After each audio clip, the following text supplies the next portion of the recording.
Well, I wish we were doing this in person, but let me tell you about Vietnam. We went to Vietnam with a connections trip, and I want you to consider going with me on the next connections trip because it's amazing and so successful. We took 7 tourists with us from America and had really meaningful interactions. This is a final goodbye hug, and my 3 Americans and 4 or 5 Vietnamese are here, and this one's name is Christine.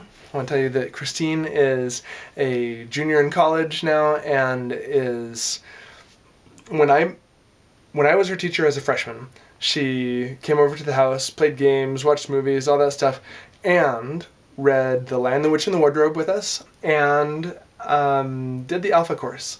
So had an introduction to Christianity. She is not a believer at the time. She is a Buddhist and a delightful person. I want to be part of her life as she grows older, gets married, has children. Jenna and I want to be in these kids' lives as they go forward in life and kind of participate in their life journey and in their spiritual journeys. So it's really neat to know Christine.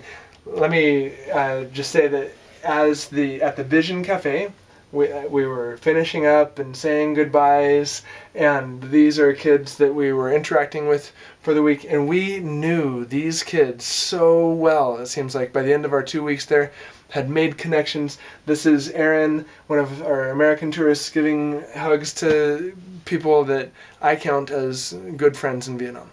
And so it really accomplished our purpose of connecting hearts across the Pacific. Did good work. This is an invitation that we had to a church, college, and career group. And at the church, college, and career group, we came and we did games with them, and they were doing a Christmas outreach, a Christmas networking event for the college students who are part of the church group to invite some other people to just discover the reason for the season. So these are the leaders that are there, and then played games, invited them over for breakfast the next morning, and we brought a pack of American bacon.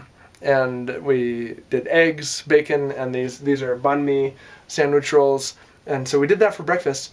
And one of the things that we especially did for breakfast was we had the leaders from the college group from the church come over, and we showed them some of the books that we'd brought. And they took a look at the books that we had, and they said, wow, those are amazing. Especially, they really liked this one, If God is Good, Why Do We Hurt? That was a title that really attracted their attention. And also, this is one that we just got from the Dollar Tree, and it's Jesus and the Lamb. Super simple, but it tells the Christmas story with a little pop-up thing, and it was a hit every time it was on the coffee table. Someone was picking it up and looking at it. Father's Love Letter is a pamphlet of scriptures that is written in a way that expresses what God's heart is for us. And so that was neat. This is a devotional that I was really struck by. If I'm reading a devotional and I say, hey, listen, I'm on page 19. How about you go home, I'll give you a copy of this devotional. You go home, you also read day 19. I'll read day 19, and then when we get together for coffee, let's talk about it. And so it's just strategies like that to create relationship and open conversations for life discussions or spiritual discussions is perfect. We played lots of Uno. This is another game that is code names. And what we would do is we would be playing a game, or we'd go to the beach or whatever with the people. And then as we're talking with the people, we say, hey, listen, I don't have a motorbike. How about you take me on your motorbike, and I'll buy you a coffee and we'll talk. And so the conversations don't have to be all the time in one direction, but just sharing life and making connections was exactly right. We took the group out to an orphanage. This is a Buddhist orphanage run by Japanese Buddhist nuns. And it was an amazing trip. We went to the store first, and we bought a whole bunch of milk and diapers and things that we could bring as a donation. We had all the Vietnamese friends with their motorbikes, and we rode out on the motorbikes with them, and then got to interact with the kids And that made it meaningful for the Vietnamese friends as well as for the Americans that we were with, just to be able to share life with the orphans or at the orphanage.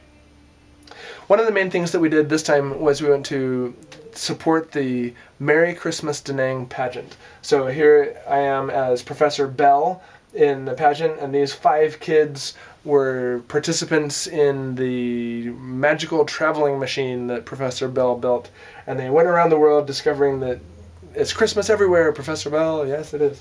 So we got the choir. Our team was there just over jet lag in time to help get the theater set up for the Christmas pageant, and really fun. This is the choir that was singing out in front, and some of our friends. This is a heart. They're making a heart shape and kind of, I don't know, for some reason that's what we're all doing nowadays. We're carrying flags, and the flags became really important later. We've got all the flags of the world come on stage right at the end of the show. We got the Christ child in the middle, and then as a final moment, all the flags dip in a reverence to the angels and the Christ child. So it's very neat. The Merry Christmas Da Nang pageant is one that has been instrumental in more than one of my Vietnamese friends coming to a knowledge of who God is and what it means to be Christian and things like that.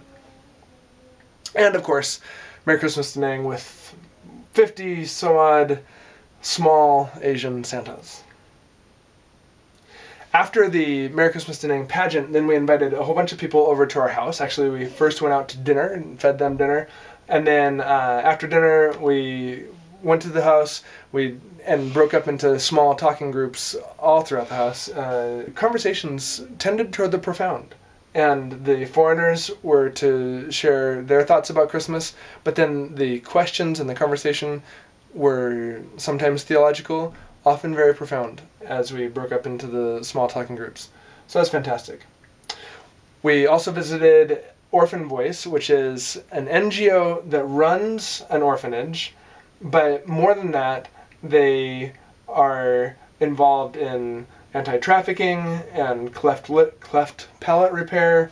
And so Tony Brewer was able to share, this is what Orphan Voice is doing for the people of Da Nang, and really touching for my group to be able to connect with that.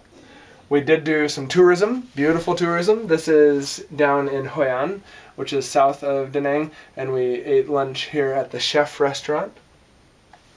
That tourism at the Chef we did just with the tourists, but most of the tourism that we did in the context of Vietnamese friends. And so we would say, hey, we don't have transportation. How about you 10 Vietnamese take us? And just like we went to the orphanage on the back of a motorbike, we also went sightseeing. And so this is, Da Nang is in the background there, and we are up the coast, up the beach. And these guys were with us for a day of connections and became some of our best friends throughout the next week or 10 days. At the Vision Cafe, we were always inspiring conversations among the Vietnamese and the Americans. This is a picture just at the beginning of our trip, before any of us had made connections with the Vietnamese friends, and so just kind of a selfie overlooking the city. And the contrast is between this picture, first day of being in Vietnam, and this picture, last day in being in Vietnam, to me demonstrates the success of the trip. It's not a tourism trip, although we did amazing tourism. And it is about connections, and it's about the people, and coming away from the trip, having connections and Facebook relationships and so on with the people in Vietnam. So here's the invitation. It is Gandalf saying, I'm looking for someone to share an adventure. And that is me to you. I need to go back. We need to continue with the relationship building that is there. It was very invigorating to go back and find that those relationships that we had started 2 years ago are still every bit as viable and valid, and to be able to share those relationships with the tourists and have them engage and find that they're able to really have profound discussions. We want you. And so please connect with us about if you are wanting to think about coming. I'll just give you a specific. On this trip, we were able to do it for 2 weeks, and for flying out of Seattle Airport directly to through Korea and then over was $650, and then we each ponied up $800, and then that covered all of our lodgings and transportations and food to give to the kids for big dinners together and everything like that. So for $1,450, great 2-week experience, and you're invited.